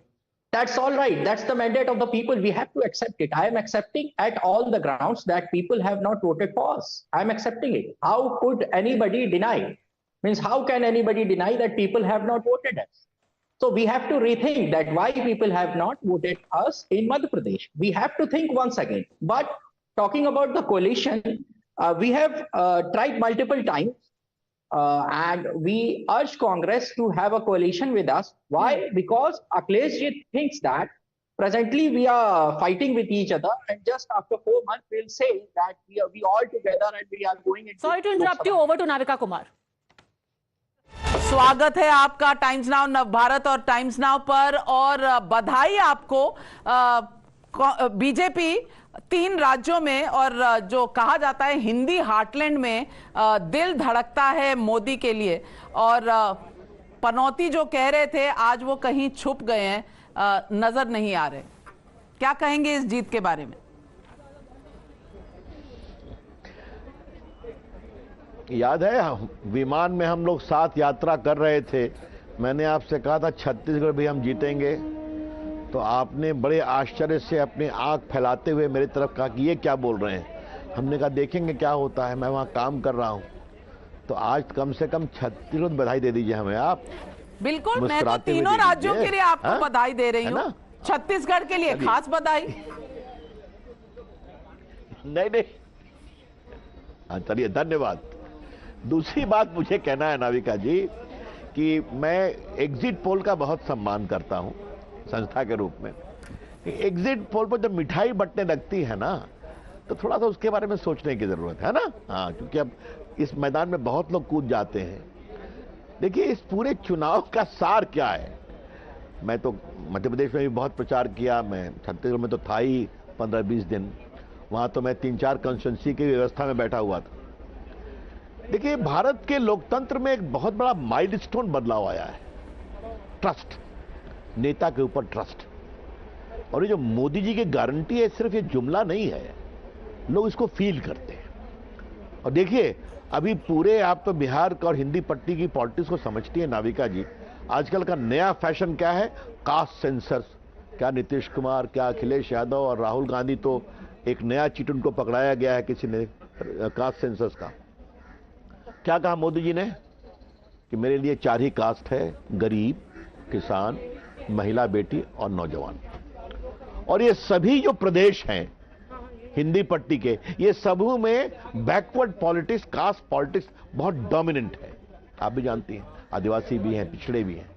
जनता इससे ऊपर उठती है। हर जगह राहुल गांधी कास्ट पॉलिटिक्स की बात करते हैं, सेंसस की बात करते हैं। अब वो सेंसस उनके परिवार में लागू होगा कि नहीं, ये अलग बात है। अखिलेश पर लागू होगा कि नहीं, तेजस्वी को याद होगा लागू होगा कि नहीं, अलग बात है। लेकिन ये देश की समझदारी का एक बहुत बड़ा बदलाव है, इसको समझिए। Good governance, trust in the leader और जात के ऊपर उठकर डिलीवरी का विश्वास करना।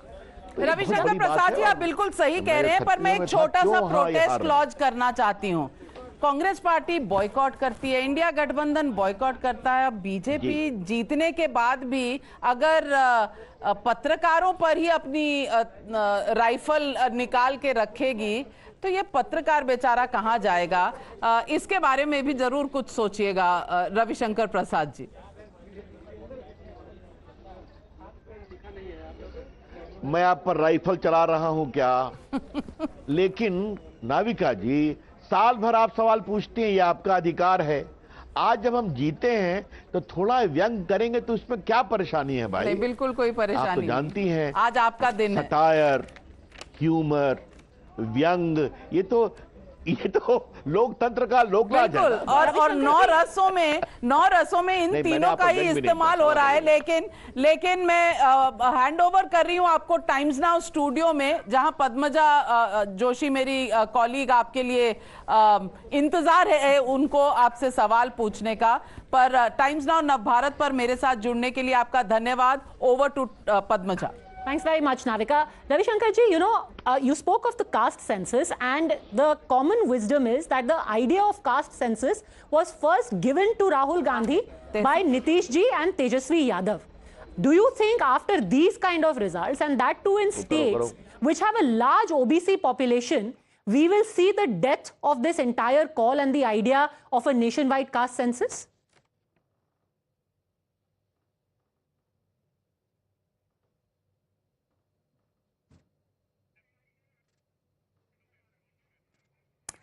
All right, we will just try and have that audio fixed. I think there was a bit of a glitch over there. But, we were talking about the main takeaways of Madhya Pradesh. Are there some more OBC areas?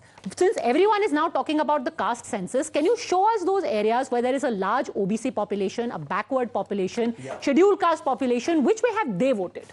Well, these are two important statistics that we're looking at, and I think the demographic that you're talking about comes in these agricultural belts, where 15 Congress, 45 BJP, and this area of rural as well, where 61 versus 128. How does Even among the scheduled caste, 12 Congress, 23 BJP. Even among the Adivasi youth, it's an even match. Right. So, do these areas pretty much match the OBC demographic that Padmaja is talking about? No, one thing is very clear, that the narrative of Jitni Abadi Utna Haq perfectly caters to this area. Okay, Jitni Abadi Utna Haq और उतने vote सीमिटली BJP को मिले हैं, at least Madhya Pradesh और छत्तीसगढ़ में। Ravishankar Prasad ji is back with us.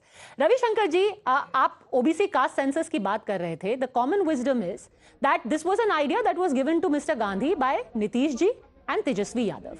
After these results, specially in states where there is a large OBC population, do you think we will see the death of this idea of a nationwide caste census?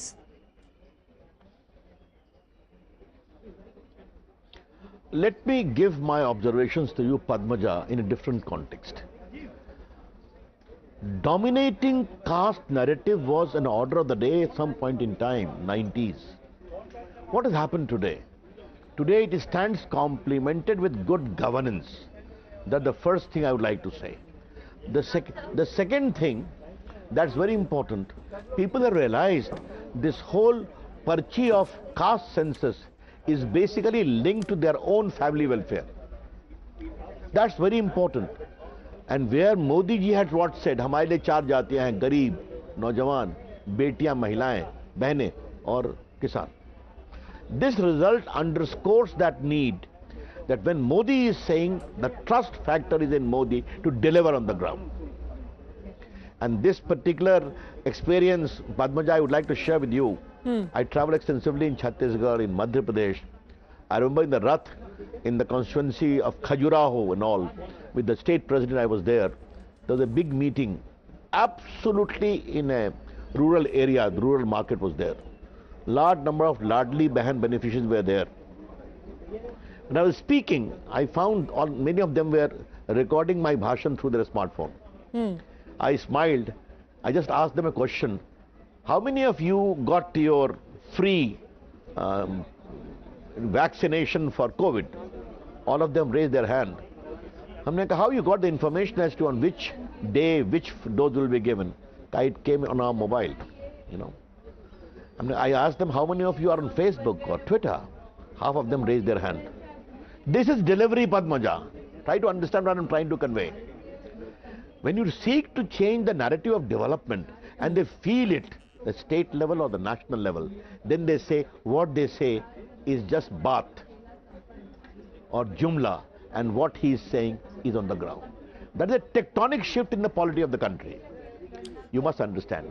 The second thing is, they see that it is Narendra Modi who made a very distinguished scheduled caste leader as the President of India, and very distinguished scheduled tribe leader, Draupadi Murmu ji, as the President of India. All these things and others only cater for the family. This is important. But Modi is trust, his delivery, and the people of India. This is a tectonic shift. But do you think that this is going to be applied to Bihar as well? Because Bihar, Nitish Kumar, or at least his supporters feel, has played a major master stroke, जहाँ पे उन्होंने caste census करा के result out कर दिया October 2 को, उन्होंने reservation 75% कर दिया है. So, do you think that this is going to be an outlier, Bihar, where caste still is going to be the calling card and a master stroke for the JDU, RJD? Padmaja जी जरा रुकिए ना, election होने दीजिए ना, result आपको बताएंगे, हम तो आपसे बात करेंगे ना. Come on, this whole shift, otherwise Lalu Prasad would never have lost. When we were fighting against his corruption fodder scam, you know, I was a lawyer in the PIL to expose everything, you know it very well. Now Bihar has, and what is Nitish Babu? I don't want to use the great abbreviation which Lalu Prasad uses for him. The people of India know for the sake of power you can go to any extent. If everything is on caste, then what the hell you are doing for 18 years? Are the people going to ask it or not? They will leave it. We will take care of it. But I am trying to underscore a larger narrative as to how the polity of India is changing beyond caste. Delivery, good governance, integrity, dedication, and the element of trust. This leader cares for the country, cares for us. Final question. I think that is very important. Final question I want to ask you, Ravi Shankar ji. Where does that leave INDI? Even as the 5 state elections were underway, Nitish Kumar was very angry. He said, आजकल कांग्रेस को time नहीं है, वो चुनाव में लगी हुई है. अब 3 दिसंबर के बाद 6 दिसंबर को there is going to be an informal meeting. How do you think equations are going to change? Already given how Akhilesh Yadav has spoken out, Nitish Kumar not too happy. What happens to INDI from here? And Nitish ji in particular.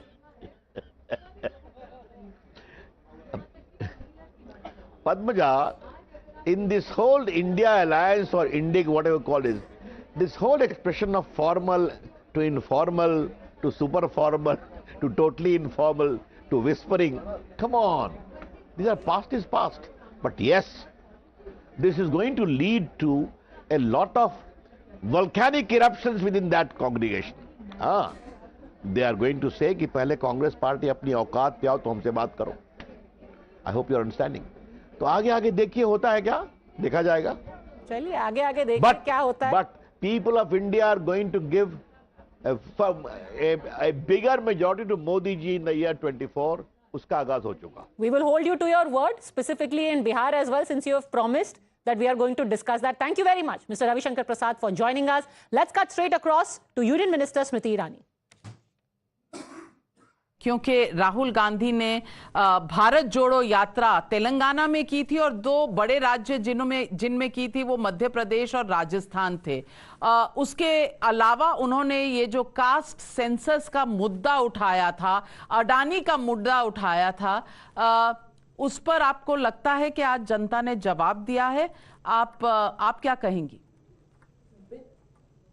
बेशक जनता ने जवाब दिया। मुझे लगता है गांधी खानदान ने जो विशेष नरेंद्र मोदी पर पर्सनल अटैक्स किए वो जनता को रास नहीं आए, क्योंकि जनता जानते हैं कि हमारे प्रधान सेवक समर्पित हैं लोक कल्याण के लिए, हमारे प्रधान सेवक समर्पित हैं भारत के विकास के लिए। लेकिन नाविका जी, मैं 5 मुद्दों पर विशेष आपका ध्यान आकर्षित करना चाहूंगी।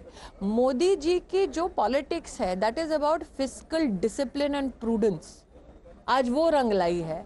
राहुल गांधी ने बार बार ओबीसी का या कास्ट सेंसस का उल्लेख किया। शायद वो इस खुशफहमी में थे कि जनता नहीं जानती कि नरेंद्र मोदी स्वयं एक ओबीसी परिवार से है, स्वयं गरीब परिवार से हैं, स्वयं ग्रामीण अंचल से हैं, और राहुल गांधी के आसपास के शायद पैराफिलिया ने उनको भ्रमित कर दिया होगा कि देखिए मोदी के बारे में ये सारी बातें, मोदी का संघर्ष जनता जनार्दन नहीं जानती। तीसरी बात जो मैं कहना चाहती हूँ, नरेंद्र मोदी जब कहते हैं कि मैं पर्सनली गारंटी कर रहा हूँ, इतनी बड़ी एक पॉलिटिकल मुझे लगता है स्टैंड आज तक कभी भी किसी भी प्रधानमंत्री ने हमारे देश के इतिहास में नहीं लिया। और जनता का उस स्टैंड के प्रति, उस लीडरशिप के प्रति विश्वास, ये जानते हुए कि Narendra Modi chief ministerial candidate नहीं है, देश के प्रधान सेवक है, लेकिन जनता का ये विश्वास। चौथी बात मुझे लगता है, नरेंद्र मोदी ने कहा कि हम सिर्फ आज के लिए ना जिए, अभी के लिए ना जिए, एक अमृत काल है हिंदुस्तान का, विकसित भारत के संकल्प के साथ हम लोग जिए। उन्होंने राइट्स, अधिकारों की बात की, लेकिन रिस्पॉन्सिबिलिटी का भी एहसास दिलाया हमारे नागरिकों के मध्य में। नरेंद्र मोदी के राइट्स और रिस्पॉन्सिबिलिटीज के बीच का जो बैलेंस है, आज वो रंग लाई है। और मुझे लगता है पांचवा, एक महिला होने के नाते मुझे विशेष इस बात का आनंद है that women have now emerged as a decisive political factor in Indian politics. अगर आप छत्तीसगढ़ में देखें, 77 लाख हमारी जो वोटर्स हैं वो महिलाएं रहीं। 1.5 करोड़ जो वोटर्स हमारे मध्य प्रदेश में रहे, उसमें भी 76% महिलाएं रहीं। और अगर आप महिला वोटर का कहीं ना कहीं रिसर्च करें पॉलिटिकली, तो ये स्थापित हो चुका है कि जब महिला देखती है कि एक विकासशील प्रगतिशील नेतृत्व उसको मिल रहा है, तो महिला ऐसे नेता का समर्थन करती है।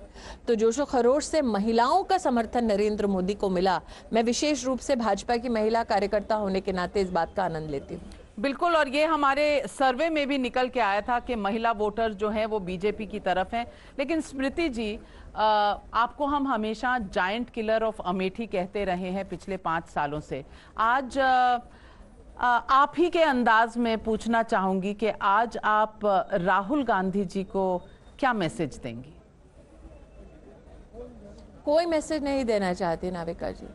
जो खुद अपनी ईगो में डूब रहा हो, उसको ना तिनका दिखता है, ना उसको सूर्य का तेज दिखता है। आज उस डूबते हुए जहाज को कहना, अगर चाहूँ तो मात्र इतना कहना चाहूँगी कि तुमने सूरज पर, जो पॉलिटिकल सूरज है हिंदुस्तान की राजनीति में, उस पर थूक कर देख लिया, कटाक्ष कर कर देख लिया। जवाब उस व्यक्ति ने नहीं, देश की जनता ने दिया है। बिल्कुल, देश की जनता ने जवाब दिया है। और 2024 का रास्ता अब कितना साफ नजर आ रहा है स्मृति ईरानी जी? नाविका जी, मेरा सौभाग्य रहा है कि मैं नरेंद्र मोदी जी के साथ लगभग एक कार्यकर्ता के नाते 1.5 से 2 दशक काम कर चुकी हूँ। मैं इतना ही कहूँगी, हम इस खुशफहमी में ना रहें कि आज की जीत के बाद मोदी जी आराम से बैठेंगे 2024 का इंतज़ार करते हुए। आपको याद दिला दूं, इन प्रदेशों के चुनाव में रैलीज करने के साथ साथ दिवाली का पर्व वो फिर भी सरहद पर मना कर आए। सेल्फ हेल्प ग्रुप की बहनों को उन्होंने ड्रोन की सौगात दी, इंफ्रास्ट्रक्चर के प्रोजेक्ट्स पर प्रगति का रिव्यू किया। ये मोदी मैजिक है, ये कभी भी अपने आप को फॉर ग्रांटेड नहीं लेते। ये मोदी का नेतृत्व है जो हर प्रांत में, हर बूथ तक, हर कार्यकर्ता कार्यकर्ता तक पहुंचने में विश्वास रखते हैं। ये वो गाड़ी है विकास की जो चल पड़ी है और तब तक नहीं थमेगी जब तक विकसित भारत के स्टेशन पर आकर रुकती नहीं है। कभी थकते नहीं है, क्योंकि मोदी जी अगर सरहद पर थे तो अमित शाह जी चुनाव के बाद सीधा बंगाल में थे और उन्होंने आह्वान कर दिया कि अब 2024 की कवायद भी शुरू हो गई है। तो ये जो जोड़ी है नरेंद्र मोदी की, उनकी गारंटी की और पीछे रणनीति की जो अमित शाह जी की है, इसके बारे में आप क्या कहेंगे? मैं इतना ही कहूँगी कि आपने आज सही कहा एक प्रश्न में कि एग्जिट पोल के जितने भी हमारे प्रणेता हैं उन सब ने कहा था छत्तीसगढ़ तो भूल जाओ, अच्छे से अच्छा भाजपा की 40 तक सीटें आएंगी। ये उनका काम है और उनको ऐसे ग्राउंड रिपोर्ट्स मिल रही थी। कांग्रेस के इर्द गिर्द घूमने वाले नेता भी इस बात को पुख्ता करने का प्रयास कर रहे थे। लेकिन आपने जिस जोड़ी की बात की उसमें एक तीसरी त्रिमूर्ति बीजेपी की मैं जोड़ना चाहूँगी। हमारे राष्ट्रीय अध्यक्ष जगत प्रकाश नड्डा जी भी, इन तीनों ने मिलकर जिस प्रकार से धरातल पर हर बूथ पर कार्यकर्ता को सशक्त किया। और सही कहा आपने, एक तरफ सभी राज्यों में प्रचार के साथ साथ सरहद पर पहुंचना, राष्ट्रीय स्तर पर कई विशेष न सिर्फ पॉलिसी डिसीजंस लेना, अमित भाई का न सिर्फ बंगाल जाना बल्कि अमित भाई का भी राज्यों में प्रचार करना, नड्डा जी का भी जिस प्रकार से आपने प्रचार देखा है। मुझे दो चीज़ों पर विशेष गर्व होता है। जिन तीनों का आपने नाम लिया वो किसी भी राजनीतिक परिवार के सदस्य नहीं हैं, कर्मठ कार्यकर्ता हैं जो बूथ से उभरकर राष्ट्रीय स्तर पर पहुंचे हैं। दूसरी बात नाविका जी, ये हमारे कार्यकर्ताओं को भी एक बहुत ही सुखद संकेत है कि आपने एक फतह कर ली, लेकिन सफलता के उस शिखर पर आराम से बैठना नहीं है, नए शिखरों की तलाश करनी है, उन नई ऊंचाइयों की तलाश करनी है। लेकिन वो नई ऊंचाई पाना किस लिए है? अपने लिए नहीं, अपने राष्ट्र और अपने संगठन के लिए। तो आज का दिन जीत का जश्न ज़रूर है, लेकिन विनम्रता का भी एहसास हमारा नेतृत्व हमें कराता है। बिल्कुल आप सही कह रही हैं और शायद कांग्रेस पार्टी ये भी जानेगी और इंडिया गठबंधन ये भी जानेगा कि शायद पत्रकारों को बैन करने से, बॉयकॉट करने से शायद चुनाव नहीं जीते जाते। ये भी मैसेज है। प्रश्न तो ये है कि क्या गठबंधन सरवाइव करेगा इस इलेक्टोरल डिबैकल को? बस बहुत आपने सही सवाल उठा दिया और चर्चा अब इसी बात की है। और आगे आगे देखिए होता है क्या। हमारे साथ जुड़ने के लिए और पटाखा एक चलाने के लिए बहुत बहुत धन्यवाद आपका स्मृति ईरानी जी। जुड़े आप हमारे साथ, नमस्कार और बहुत बधाई आपको और आपकी पार्टी को, आपकी पूरी टीम कार्यकर्ताओं की भी। और इस वक्त मैं अपने सहयोगी अंकित से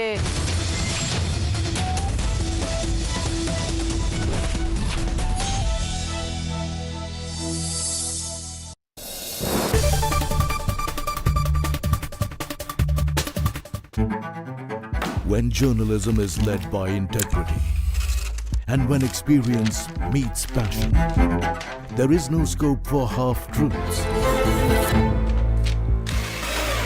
When the noise drowns out the truth and many lose sight of what is the real issue.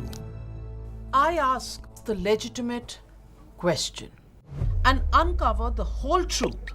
Don't tax the poor people who are using petrol, diesel to go to work or to send their children to school. I give you the complete picture in black and white, not a colored opinion, facts that help you form your opinion. The News Hour at 9. Weeknights at 9, only on Times Now.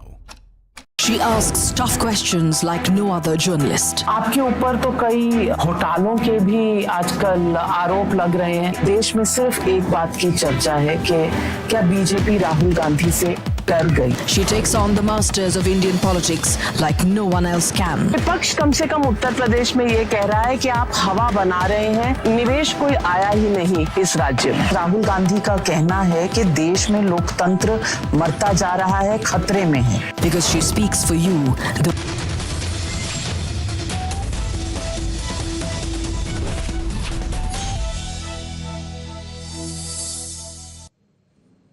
Welcome back. You're with Results Day live here on Times Now, and let's cut across live now to Madhya Pradesh Chief Minister Shivraj Singh Chauhan. I believe he's addressing party workers there. Let's cut across live to that.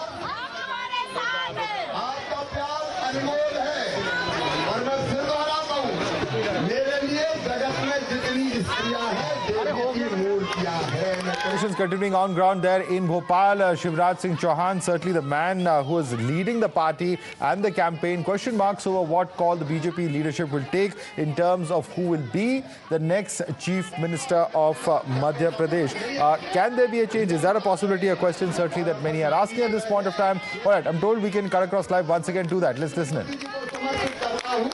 क्योंकि उनके आशीर्वाद से जीत हासिल की है और लाडली बहनों तुम्हें ये जीत समर्पित करता हूँ तुम्हारी जीत है भाई और बहन मिलकर हम साथ चलेंगे और मध्य प्रदेश को भी आगे बढ़ाएंगे और जनता की और बहनों की जिंदगी भी बदलेंगे बोले भाई बहन सदा साथ रहेंगे मिलकर मध्य प्रदेश को आगे बढ़ाएंगे जनता की जिंदगी भी बदलेंगे और बहनें भी आगे बढ़ती जाएगी। मेरी बहनों बारंबार फिर मैं अपनी बहनों को शीश झुका के प्रणाम करता हूँ, बारंबार प्रणाम करता हूँ। या देवी सर्वभूतेषु मातृरूपेण संस्थिता नमस्तस्यै नमस्तस्यै नमस्तस्यै। मैं बारंबार प्रणाम मेरी बहनों, बारंबार प्रणाम।